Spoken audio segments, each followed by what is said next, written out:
무릎 아픈 분들이 20대에서 40대 젊은 나이가 많아요. 그리고 나면은 60대. 그러니까 오히려 40대에서 50대가 덜 아픈 편이세요. 근데 좀 아픈 양상이 좀 달라요. 그래서 아마 이제 나중에도 말씀드리겠지만 앞무릎 통증 증후군은 일하는 직장 여성이 열에 한 명 정도 있는 아주 흔한 아마 아가씨들인데 벌써 계단 내려가는데 시큰거리고 그런 사람들 주변에서 많이 있었을 거예요. 그러고 나면 그런 분들이 또 한 40 넘어가면 안 아파해. 그러다가 이제 한 50대 후반에 아프면 그건 조금 MRI도 봐야 되고 이제 좀 검사가 필요한 거죠. 젊은 나이 때 아픈 거는 사실은 그런 많은 검사와 그런 게 없는 경우가 대부분이에요. 그게 참 무릎 관절이 묘한 게 자세에 따라서 걸리는 그 하중이 달라요. 그러니까 평지에 그냥 차렷하고 서 있으면 체중이 반반 걸리겠죠. 그러니까 50%만 한쪽 무릎에 걸릴 텐데 걷는 순간 한 70% 정도로 올라갔다가 계단을 내려갈 때는 한 5배, 앉았다 일어날 때 무려 7배 정도의 힘이 걸립니다. 특히 앞무릎에. 그러다 보니까 그런 자세에 따라서 편하게 누워 있다가 갑자기 침대에서 일어나려고 이렇게 낮은 침대에서 이렇게 쑥 일어날 때 한 5배 이상의 압력이 걸리겠죠. 계단을 내려갈 때도 한 5배 정도 힘이 걸리니까 평지는 괜찮은데 그런 동작을 할 때는 아프다. 이제 이런 얘기가 나오는 거죠. 그러면은 환자들은 오히려 그렇게 평지는 괜찮은데 이럴 동작이 아프다 그러면 자기가 큰일이 난 일이라고 생각하는데 사실은 정상적으로 평상시보다 한 7, 8배 힘이 걸리기 때문에 아픈 게 오히려 당연할 수도 있어요.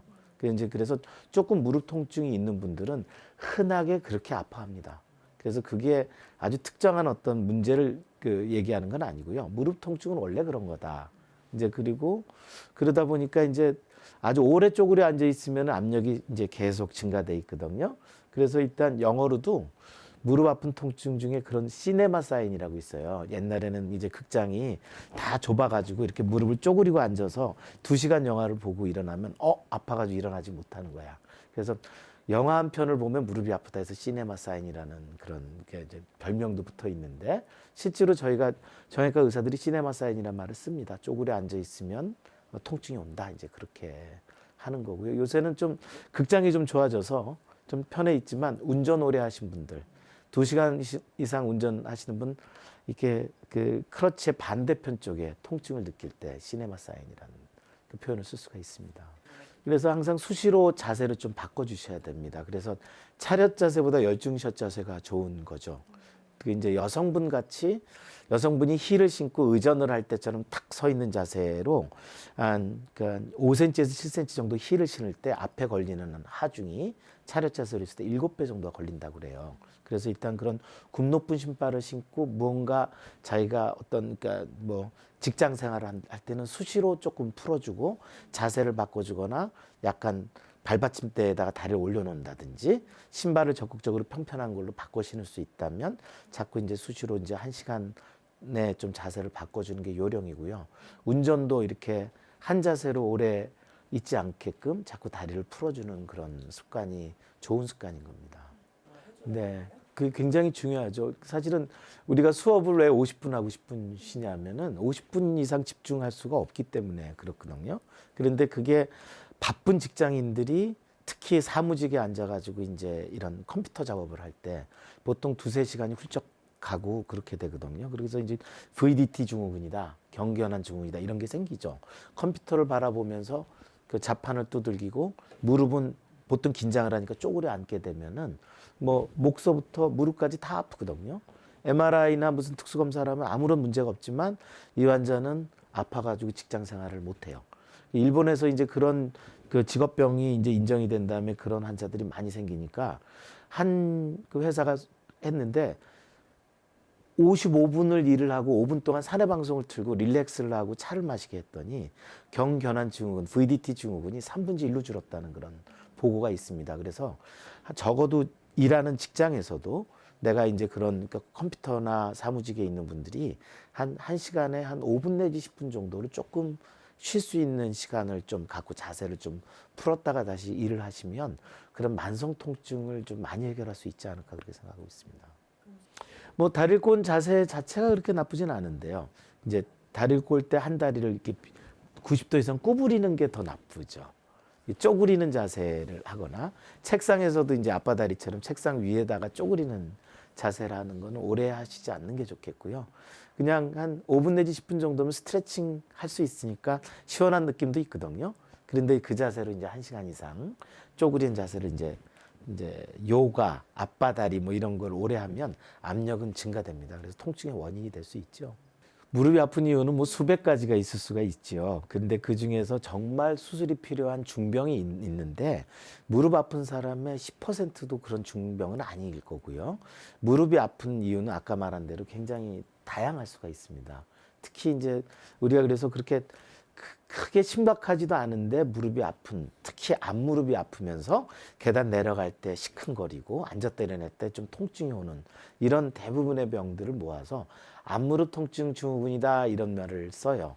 왜냐하면은 세분에서 봐도 원인은 여러 가지가 있을 수가 있는데 한쪽에 뭐 바깥쪽이 딱딱한 쪽이 많이 잡아당겨서 앞두꺼뼈라고 하는 슬개골이 이렇게 압박을 받아서 되는 이제 슬개대퇴 압박 증후군도 있을 수가 있고 무릎 안에 지방층이 좀 두꺼워져서 걸리는 지방층 감입 증후군이 있을 수 있고 최근에 뭐 이상하 선수가 문제로 됐던 내측 추벽이 커져가지고 무릎에 걸리는 어떤 내측 추벽 증후군도 있을 수가 있고 골래 압력이 증가되는 여러 가지 어떤 원인들이 있을 수 있거든요.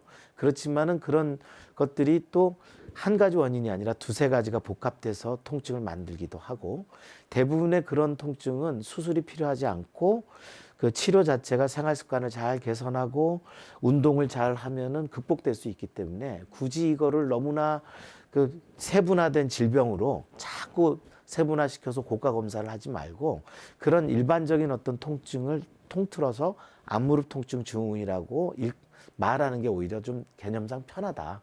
이제 그리고 또 그거를 대체하는 방법도 이제 좀 그 알기 쉽게 이제 일반인들이 접근할 수 있게 되기 때문에 비과학적이라 하더라도 앞무릎 통증 증후군이라는 말을 좀 쓰게 됐습니다. 예, 놀랍게도 앞무릎 통증 증후군이 젊은 연령에 많아요. 그래서 20대에서부터 40대까지 일하는 직장 여성의 한 10%, 열에 하나 정도는 이런 앞무릎 통증 증후군을 앓고 있다고 알려져 있습니다. 외국 문헌에도 그렇지만은 제가 직접 명동에서 500명 이상의 젊은 여성들을 설문조사를 했는데 놀랍게도 거의 한 10% 정도의 젊은 여성들이 앞무릎이 아프다. 적어도 석 달 이상 아프다는데 동그라미를 칠 정도로 흔한 그 통증입니다. 대부분 그런 그 통증을 가지고 있는 분들은 앉았다 일어날 때 아프고 계단을 내려갈 때 아프죠. 그래서 시큰거리는 느낌이 있고 오늘은 좀 특별한 일이 있어서 굽 높은 신발을 신고 나왔다. 그리고 계단을 내려간다. 그러면은 아주 통증을 많이 느끼기 때문에 이제 아주 특징적으로 볼 수가 있어요. 그래서 이제 그런 거를 갖고 이제 병원에 오는데 엉뚱한 병명을 자꾸 생각하고 오죠.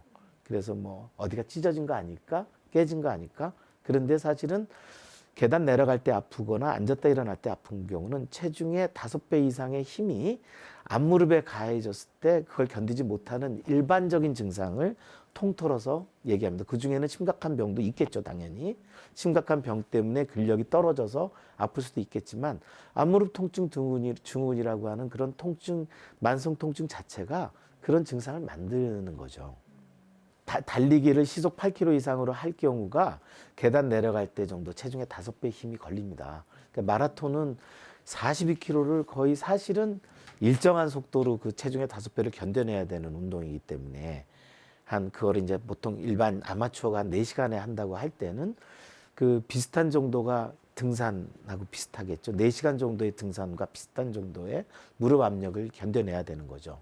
그래서 그러면 그건 할 수 없는 운동이냐? 그렇지는 않죠. 아주 훌륭한 유산소 운동에 자기의 심폐지구력을 키울 수 있는 좋은 운동인데 단지 문제는 그 등산이나 마라톤을 견뎌내기 위해서는 아주 매일 하체 근력 운동을 꾸준히 해야 되는데 우리나라의 좀 잘못된 어떤 운동 습관이 기록 중심에 그냥 마라톤을 하면은 계속 뛰기만 하는 거죠.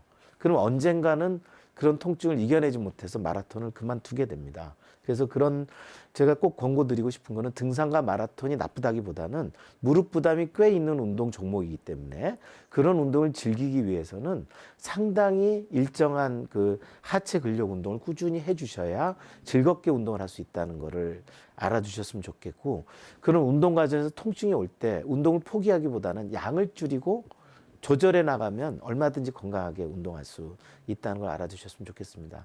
사실 우리나라에 마라톤 붐이 일어난 게 1990년대에 굉장한 붐이 일어났는데 한 전 인구의 20% 이상이 뛰는 운동을 한다고 답을 했는데 불과 5년 만에 반 정도가 운동을 하지 않게 됐습니다.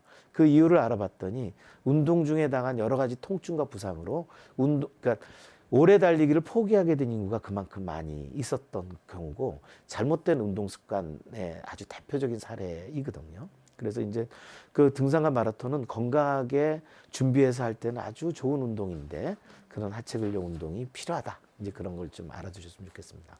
네, 맞습니다. 저도 사실은 의학적으로 그 문제를 잘 모르겠어요. 근데 이제 저기압이 골래 압력이 증가된 사람에게 그런 통증을 유발할 수 있다라는 거는 많이 알려져 있기 때문에 이제 그런 기압에 의한 차이, 그러니까 이제 보통은 비가 오려고 하는 날씨가 좀 저기압이잖아요. 이제 그런 게 쨍쨍하고 맑을 때보다 훨씬 더 무릎의 압력을 느끼게 만드는 그런 환경입니다. 그래서 이제 그때 통증을 좀 느끼죠. 그리고 이제 만성 통증으로 이제 골래 압력이 계속 증가되어 있는 분들은 그럴 때 예민하게 통증을 느끼게 되는 그런 일입니다. 그래서 어떤 원인이라기보다는 결과겠죠. 이제 그런 그러니까 만성 통증에 시달리는 분들은 그런 그러니까 비가 오려고 할 때나 날씨에 예민할 수밖에 없고, 놀랍게도 관절염뿐만 아니라 젊은 아가씨들에게도 이제 그런 통증은 올 수가 있습니다. 그래서 그거를 관절염이다, 나는 내 나이가 젊은데 너무 빨리 관절염이 온 거 아닌가, 이런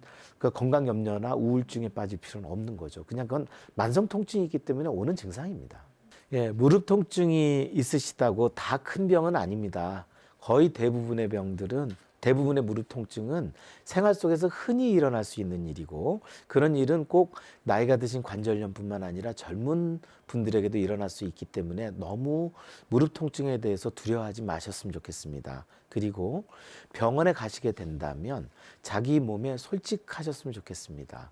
자기가 지난 2, 3주 동안 느꼈던 일을 편안하게 말씀을 해주시고 전문가의 권고를 따르는 그런 자세가 굉장히 중요하다고 할 수 있겠습니다.